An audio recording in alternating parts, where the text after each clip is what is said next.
제2의 인생, 그리고 새로운 길. 경찰관으로 35년을 근무하고 제2의 인생을 시작했다. 그 선택은 용달 화물기사. 누군가에겐 고생길로 보였겠지만 내게는 새롭고 자유로운 모험이었다. 처음에는 집사람이 불안해하며 함께 다녔다. 하지만 시간이 지나면서 나도 길과 일에 익숙해졌고 이젠 혼자서도 거뜬히 일을 해냈다. 화물기사라는 직업은 쉽게 돈을 벌 수 있는 일이 아니다. 그러나 노력하면 노력한 만큼 보상이 돌아오는 정직한 일이었다. 그런데 문제는 집이었다. 매일 가족 곁으로 돌아가려면 수입을 포기해야 했다. 화물차는 집과 멀어질수록 돈을 벌었고 집에 가까울수록 수입은 줄었다. 그래서 대부분의 기사들은 잠을 줄이고 집을 포기한 채 달렸다. 나는 언젠가 장거리 운행을 하며 차 안에서 하룻밤 자보는 게 작은 꿈이었다. 말하자면 차박 외박 같은 로망이랄까. 그때의 나는 그런 걸 모험심이라 불렀다. 이 첫 외박의 날. 그날은 남양주에서 화물을 내리고 나니 밤 9시가 넘었다. 오랜만에 첫 공식 외박을 해보자는 생각이 들었다. 여보, 오늘은 늦게 끝나서 집에 가면 자정이 넘을 것 같아. 남양주 근처 찜질방에서 자고 내일 아침 들어갈게. 집사람은 괜찮으니 천천히 와요라 했지만 그날은 이상하게도 꼭 밖에서 자보고 싶었다. 그래서 일부러 외박을 고집했다. 차를 조용한 골목에 세우고 근처 찜질방을 찾아보니 500m 거리에 24시 찜질방이 보였다. 그날의 계획은 완벽했다. 늦은 저녁을 먹고 찜질방에서 푹 자면 되는 일. 그런데 식당에서 밥을 먹던 중 습관처럼 휴대폰을 켰다가 모든 게 바뀌었다. 화물 앱에 새로운 오더가 뜬 것이다. 남양주 인천 과일 1톤 운송 운임 양호. 순간 외박 계획은 머릿속에서 사라졌다. 이왕 나왔는데 한 건 더 하지 뭐. 그렇게 다시 시동을 걸었다. 3. 지친 젊은 기사와의 만남. 남양주 청과시장에 도착하니 대형 트럭 한 대가 서 있었다. 그 옆에는 30살쯤 되어 보이는 젊은 기사가 피곤한 얼굴로 서 있었다. 그는 내게 말했다. 아저씨, 제가 새벽 5시에 경산에서 출발했어요. 대전, 서울을 돌고 이제 여기까지 왔는데 너무 피곤해서요. 마지막 인천 9월동까진 도저히 못 가겠어요. 개인 돈으로 맡기는 거니까 잘 부탁드립니다. 그리고는 덧붙였다.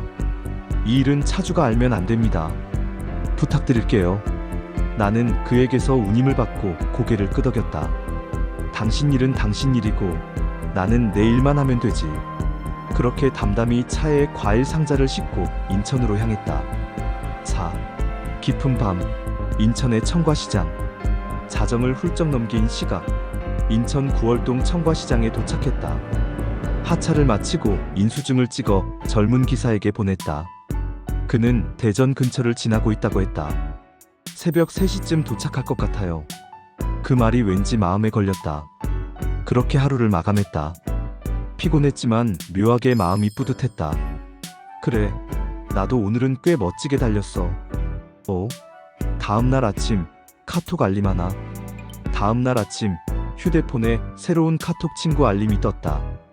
어제 만난 그 젊은 기사였다. 심심해서 프로필 사진을 눌러봤다. 그곳엔 5살쯤 되어 보이는 남자아이가 환하게 웃고 있었다. 순간 그의 말이 떠올랐다. 오늘은 꼭 집에 와요, 아빠. 그 한마디가 머릿속에서 계속 맴돌았다. 그 피곤한 몸으로 그는 새벽 3시에야 집에 도착했을 것이다. 단지 아이의 얼굴을 보기 위해서. 그 생각이 드는 순간 내 눈가가 뜨거워졌다. 6.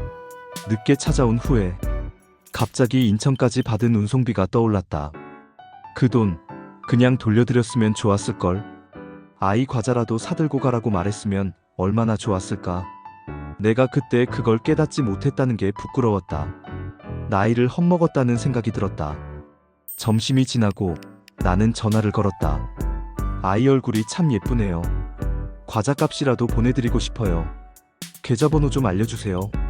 그 젊은 기사는 잠시 말을 잃더니 이런 말씀 처음 들어봅니다. 그냥 마음만 받을게요.